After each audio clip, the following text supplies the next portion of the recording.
বিধবা হয়ে গেছি, বিধবা ড্রেস এটা আমার এখনো মনে পড়ে যে আমি এরকম দেখেছি, যেখানে আমার বিয়ে হয়েছিল আমি সেই পরিবারে দেখেছিলাম যে মানে ওখানে একজন বিধবা হয়েছিল, তার হাতের চুড়ি ভেঙে দিচ্ছিল। এই হচ্ছিল কি হরবল একটা বিষয়, কি হরবল একটা বিষয় যে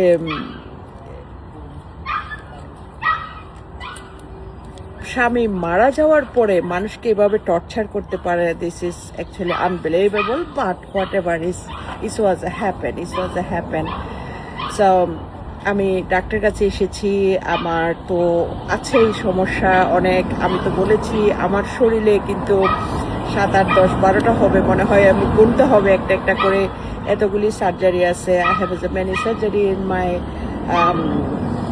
body, but still alhamdulillah I'm alive in and I'm healthy, and this is the country where I get the help for everything, my health, my mental issue and everything. I'm really thankful to my God at the first, and then I'm thankful to the around me everyone. Also I'm is a thanks to my friends and family and everyone. Mom, I know you seeing me here, I love you mom, I love you babes, I love you everyone.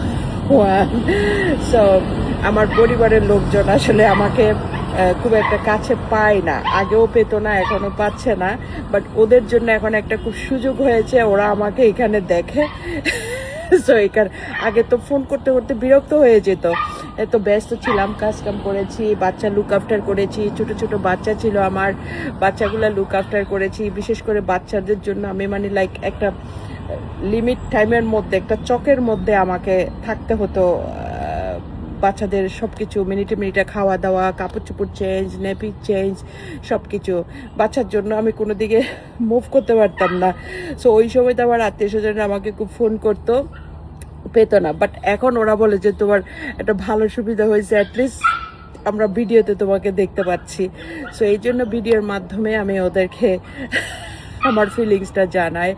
বিশেষ করে আমার মা খালি phone করে আমাকে পায় না, but she is happy seeing me here, সে বলে। সেই জন্য আমার মাকে বলছি মাম আই লাভ ইউ মাম।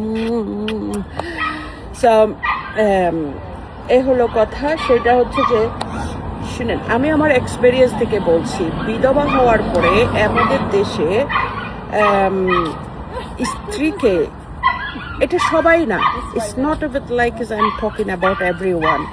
আমরা যখন একটা সিনেমা দেখি, দেখেন সিনেমাটা হচ্ছে যে সিনেমাটা যখন দেখি সেখানে কোনো একটা সিন আমাদের লাইফের সাথে মিলে যায়, তখন আমরা খুব কষ্ট পাই, বলি যে আমরা খুব পছন্দ করি, বলি যে ও এটা তো আমাদের আল্লাহ, আমার জীবনও এরকম হয়েছে, তাই না? So this is the my story, I am talking about the from my experience. So আমার গল্প থেকে হয়তো কারো ব্যক্তিগত কোনো কিছু মিলে যেতে পারে, কোনো কিছু হতে পারে, সেটার জন্য তো আমি দেয় না, তাই না?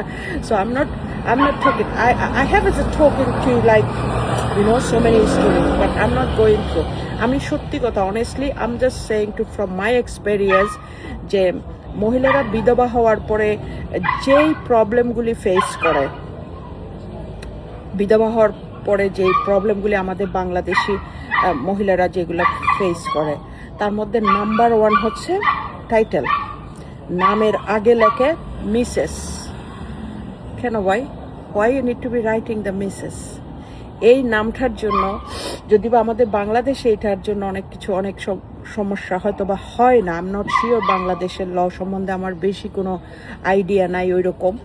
সো কারণ ওই সময় আমি ছোট ছিলাম, আমার এত এক্সপেরিয়েন্সও ছিল না এবং এত ধরনের ক্রিটিক্যাল কোনো প্রবলেমও ছিল না, সো আমি জানি না। But this is the country where it's very important. So ভাই, আপনার মিসেস কেন লিখতে হবে? সেই লোকটা মারা যাবে, সেই লোকটা আপনার জীবন থেকে চলে যাবে, কিন্তু এই নামটা আপনাকে ক্যারি করতে হবে। এবং কিছু সিচুয়েশন, হরবল সিচুয়েশনের মাধ্যমে সো দেখা যায় যে সে নামের আগে যে মিসেসটা, এই মিসেসটার জন্য আপনাকে অনেক ধরনের প্রবলেম ফেস করতে হয়। যে বেটা মরার হয়তো তো মরে গেছে, এবং যেই বেটা আপনারে কষ্ট দিয়ে চলে গেছে সে তো চলে গেছে, সে তো নাই। হ্যাঁ, যে মরে গেছে তার জন্য তো দোয়া, সে তো চলে গেছে, এখানে কিছু করার নাই। কিন্তু যে বেঁচে থেকে মরে যায়, this is the important, this is the who is still alive but for your death, এটা হচ্ছে খুব খুব মানে ইম্পর্টেন্ট। সো ওই নামটা যখন আপনি ক্যারি করবেন না, আপনার মনে হবে আকাশ, এই যে দেখছেন আকাশ, আপনার মনে হবে আকাশ পরিমাণ একটা বোঝা আপনার মধ্যে মানে আপনি বহন করছেন। I'm sorry to like it's the dog is beside me. So মনে হবে কি আপনার আকাশ পরিমাণ বোঝা আপনার মাথায় আপনি নিতে পারছেন না সেটা, কারণ ওই মিসেস শব্দটা আপনাকে রিমাইন্ড করে দিবে সেই অপদার্থ লোকের কথা। ওই মিসেস ওয়ার্ডটা রিমাইন্ড করে দিবে আপনাকে যেই তারা যে টর্চার করেছিল সেই টর্চারের কথা। এই নামের আগে যে মিসেস টাইটেলটা, এটা সবার জন্য সুখের হয় না। আমি যাদের জন্য সুখের হয়েছে, ওই রেডিসনওয়ালা মালিকদের রেডিসনওয়ালা খাওয়া, ওই যে খিচুড়ি খাওয়া, হ্যাঁ, ওদের কথা আমি বলছি না। ওদের জন্য তো মিসেস মানেই সব কিছু হাতিয়ে নেওয়া, মিসেস করা মানে ইয়ে করে নেওয়া। ওরা তো অন্যের মিসেস টাইটেল কেড়ে নিয়ে এসে নিজের নামের সাথে মিসেস করে দিবে, সেটা ডিফারেন্ট, সেটা আলাদা বিষয়। But usually normally like